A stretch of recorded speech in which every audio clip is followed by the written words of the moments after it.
As Russia pounds Ukraine, filmmaker Maryna Er Gorbach says this attack has been in the making since 2014. Her film Klondike, based on a fictional couple living in the Donbas region and expecting their first child, shines a light on clashes between pro-Russian separatists and Ukrainian nationalists in the border area. The film starts with a blast on Tolik's and Irka's house, the crash of Malaysia Airlines Flight 17, shot down by a Russian-made missile. The village which we are describing, the location which we create, the houses, the style of life, they are all related to that realism.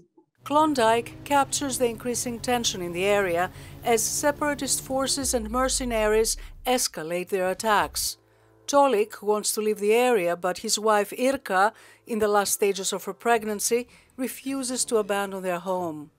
Irka's brother, Yarik, a Ukrainian nationalist, comes to help his sister, but instead he clashes with his more passive brother-in-law, Tolik, who is pressured by his pro-Russian separatist friends to join their cause. He cannot be a hero. He really doesn't know what he has to do and how to manage all the situation.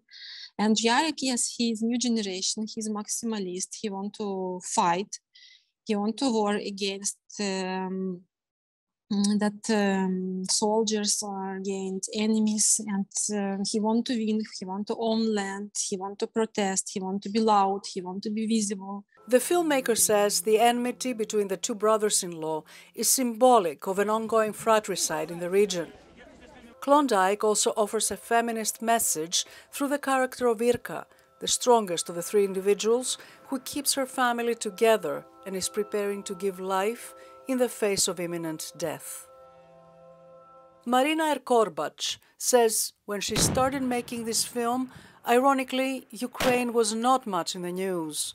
She wanted to call attention to the Ukrainian divisiveness while Russia was encroaching on Ukrainian soil, and wanted to show how relentlessly tough living conditions are there. Now it is hottest news and it's everywhere. But still, there is this point that news is kind of a statistic, and maybe it will help international audience to think about that news through that characters. They will ask themselves how they live there. It started 2014. We are in middle of Europe. We are in middle of Europe. How do people live there? You know, like that's what my point. Penelope Poulou, VOA News, Washington.